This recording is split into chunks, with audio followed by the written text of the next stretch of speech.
Good evening, everyone. Time for another member update.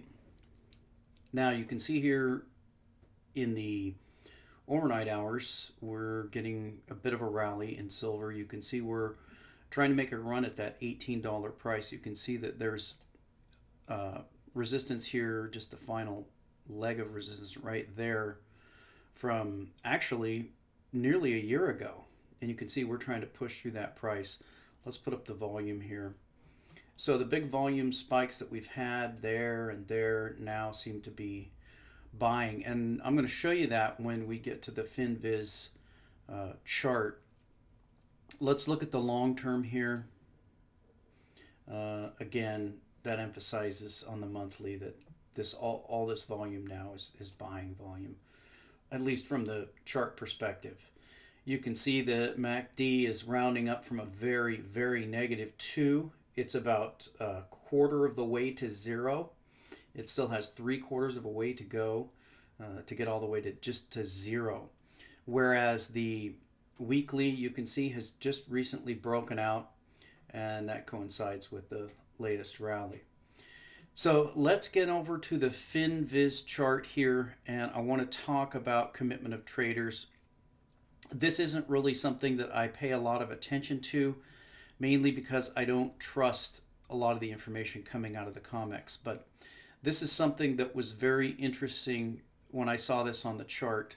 So this is the latest chart. I just took a JPEG snapshot of the latest. I think the price has backed off a little bit from where it was. But you can see big green candlestick, 1785. And you can see here that what jumps out at you more than anything else is the underlying commitment of traders information that you have down below here. So not knowing what any of this means or what it is, one just looking as a technical analysis of this chart, one would say that the situation that we're in right now is unique. You can see the red line is large traders. The green line is commercial hedgers, and the blue line is small traders. So you can see that what we have here is a dramatic, if not the most dramatic, then one of the most dramatic. We could probably say that this commercial hedgers line here is either at a record low or approaching a record low. Something like here, here, or here. You really only have 3 other places where we've seen that low of a number. And then same thing with the high number on large traders. The only other places where we've seen a number this high, and actually this is definitely in new highs, but the only other place where we see this is this blip back here. But then we have to go back to here and here. This is when we this one is fairly significant because this is where we set our first record high in that indicator. Then we had another record high in that indicator, and then we had a spike up here in the indicator almost to the same high. So what does this all mean? Well, if we just go by the book, we're going to return to this chart, but let's go to Wikipedia and look at commitment of traders and see what that actually is. So this is the entry from Wikipedia, commitment of traders. The commitment of traders is a report issued by the Commodity Futures Trading Commission enumerating the holdings of participants in various futures markets. These futures markets are places to buy or sell, for example, grains, cattle, financial instruments, metals, petroleum, etc., and in the United States are primarily based in Chicago, New York.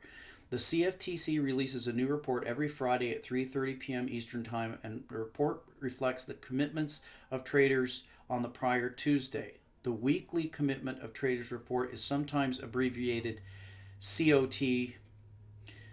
The weekly COT report. The weekly COT report details trader positions in most of the futures contract markets in the United States. Data for the report is required by the CFTC from traders in markets that have 20 or more traders holding positions large enough to meet reporting levels established by the CFTC for each of those markets. These data are gathered from schedules electronically submitted each week to the CFTC by market participants listing their positions in any market for which they meet reporting criteria. The report provides a breakdown of aggregate positions held by three different types of traders: commercial traders, non commercial traders, and non reportable. Commercial traders are sometimes called hedgers. Non commercial traders are sometimes known as large speculators, and the non reportable group is sometimes called small speculators. As one would expect, the largest positions are held by commercial traders that actually provide a commodity or instrument to the market or have bought a contract to take delivery of it. Thus, as a general rule, more than half the open interest in most of these markets is held by commercial traders. There's also participation in these markets by speculators that are not able to deliver on the contract or that have no need of the underlying commodity or instrument. They're buying or selling only to speculate that they will exit their position at a profit and plan to close their long or short position before the contract becomes due. In most of these markets, the majority of the open interest in these speculator positions are held by traders whose positions are large enough to meet reporting requirements. The remainder of these holders of contracts in these futures markets, other than commercial and large speculator traders, are referred to by the CFTC as non-reportable. This is because they don't meet the position size that requires reporting to the CFTC. Thus, they are small speculators. The non-reportable open interest in a futures market is determined by subtracting the open interest of the commercial traders plus non-commercial traders from the total open interest in that market. Many speculative traders use the commitment of traders report to help them decide whether or not to take a long or short position. One theory is that small speculators are generally wrong and that the best position is contrary to the net non-reportable position.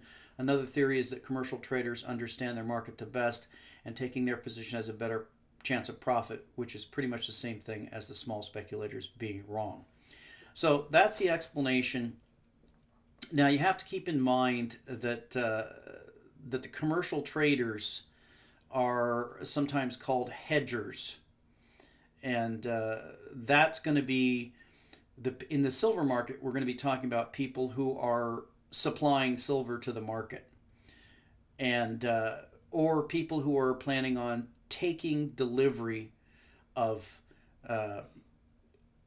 the commodity. That's going to be the people in that group. So let's get back to the chart and break this down here. You can see that the commercial hedgers, what they're called here is commercial hedgers, large traders, and small traders. So the first thing to note is that the commercial hedgers, they're basically dropping off the map. So what does that mean? Well, traditionally a hedger is going to be somebody who, if you go back to the history of the grain markets when they first started the futures, the hedgers were the people who had a crop coming in next fall, and they were going to make a bet in the spring. Based on the current prices in the spring, they might decide, I think that it's going to be a bumper crop this year and prices are going to fall. I'm going to go ahead and hedge my crop, and I'm going to lock in the prices next fall when I'm going to need to sell my crop, and I'm thinking that the prices are going to fall. Whereas somebody who doesn't really want to hedge, maybe they don't think there's going to be a good crop. They think that there's going to be a really poor crop, and they're going to have a decent crop, so they're not going to hedge. They're going to take their chances and try to sell at a higher price in the future. So that gives these hedgers the ability to protect a profit or stabilize a price. So in the silver market, that's obviously going to be your silver miners. Now the other part of the hedgers is going to be the actual people who take delivery. So you're talking about people who actually are selling real physical silver or people who are actually buying real physical silver. That's the number that is dropping off the map. So what that would tell us with the way that these spikes go with this chart is that the bulk of this move is not accounted for by this group, commercial hedgers. It is not people who intend to take delivery of physical silver for industrial uses, and it's not people who intend to sell silver. The open interest is not increasing because those people are getting more involved in the market. So why is the open interest increasing? Well, it's because of the activity of the large speculators or traders. This number going up to a record high, this means that people are placing big bets, reportable bets. Big players are buying paper. Possibly in the future they intend to take delivery. That's the thing. They could actually switch from the category of speculator to hedger if they actually take delivery. And that's kind of an unknown. That's the big risk in the silver market for the manipulators, is that if at any point some of the large traders actually become people who take delivery, then that could be lights out for manipulation of the silver market. So that's the basis of this, and one would have to conclude by that, by the explanation of who these people are and the price move, and by the historical comparison. I'm going to get to that in a second here. That it appears that a large number of people, possibly large players or fairly large players, are making a financial bet that silver is going to go up. And that's why we're seeing this big rise that we're seeing. Now let's compare this to the past and try to find extremes where we had the commercial hedgers very, very low in activity and the large speculators very, very high, and those two breaking apart. So you can see we've seen that pattern in the past. The first one that we see, where I pointed out here, where we had two records, is right here in 2004. And you can see that that kind of marked the beginning of this bull phase. It also followed through with the collapse of that bull phase and then a continuous run up. The next big one that we had here is right here in 2000, late 2005, early 2006. And that was the next big run up that we had. We had a very high number here, nearly a record high in the large traders, and we had a very, very low number in commercial hedgers. So how bullish is that? Well, if you look at the big run up that we had in 2010 all the way up to the $50 price, we didn't see those sorts of numbers. We just saw kind of a steady move across the board. So it's not 100% consistent. We can't say with certainty. For example, we can see here that there was a big divergence, and that actually was a brief run up that was then followed by a big collapse. Now, the other thing is that this small traders number, I personally think that it's kind of irrelevant. I don't really think that, for one thing, it doesn't fluctuate like the other numbers. They say that you need to go against them. They generally tend to be wrong. Well, you can see that they're never really below the line. I guess you'd be looking for a diversion between the two. But if you're going to talk about a diversion between these two lines, then this is the biggest diversion that we've seen between the large traders and the small traders.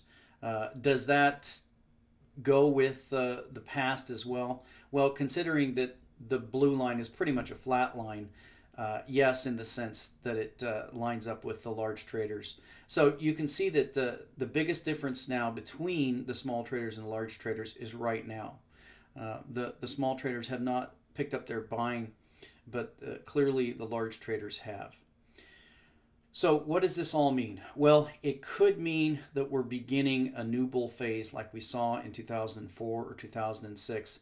And the thing is about these moves up is that for those of us who like to buy on the dip, it can be very difficult. For example, I really didn't do a lot of buying of silver.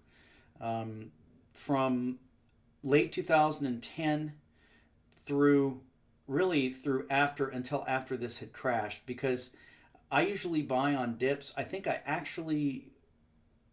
the highest price I paid, I remember, was $32. The price of silver was $32 when I bought some of the lunars. So I think it was on this dip that I bought some silver. But you can see there were very, very few buying opportunities. If you're a buy the dip sort of person, there was a run up there where you really didn't see any dips. It just kind of ran straight up. That's what this one is starting to form up like.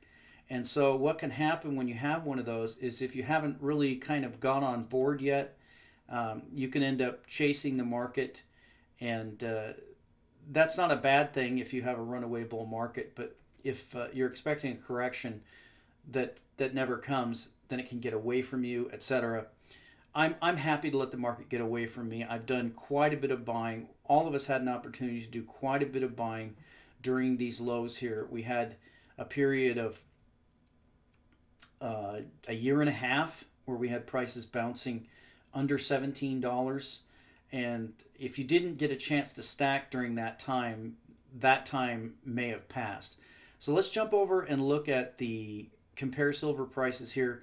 I wanted to see, with the price moving up as dramatically as it's moving right now, are we starting to see a compression in the premiums?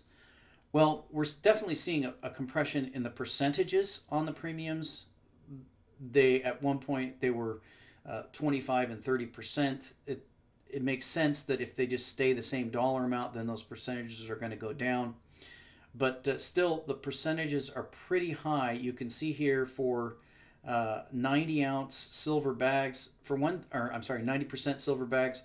For one thing, you can see here that they've got them in now on some of these places. A lot of them didn't have them for the longest time, and now they've got them back in stock. So silver's starting to come back in stock, but you can see that the premium on the junk is still very, very high.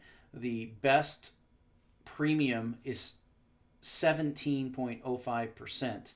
So that's still a very, very high premium for junk silver. You can also see here over on the Silver Eagles, a 15% premium. You've got Silver Eagles are selling right now for $20.44. That's the best price. So the premiums are compressing on a percentage basis, but on a dollar basis, they're really not compressing that much. We've got $17.83 silver here, and we've got $20.44 for Silver Eagles. So we're talking about $2.50 premium on that. That's a pretty big premium. So to wrap it up, what does it all mean? Well, first of all, we could be looking at a runaway bull market, and you're just going to have to if you haven't stacked already and you have dry powder, you may end up having to just stack on the way up. You can see here that the MACD is reset. We're on our way back up. A new pennant is forming. We've made new highs. It wouldn't surprise me at all to just dash right through the $18 mark. Remember what I pointed out. Once we hit that $18, and we're very, very close, that nearly puts all of this congestion area below us, and all of this volume becomes buying volume. And that sets us up to test this next general congestion area, which has the high of $26. That's going to take a lot of work. But then again, the way silver can move, it could move up there very, very fast. And we'll talk to you next time.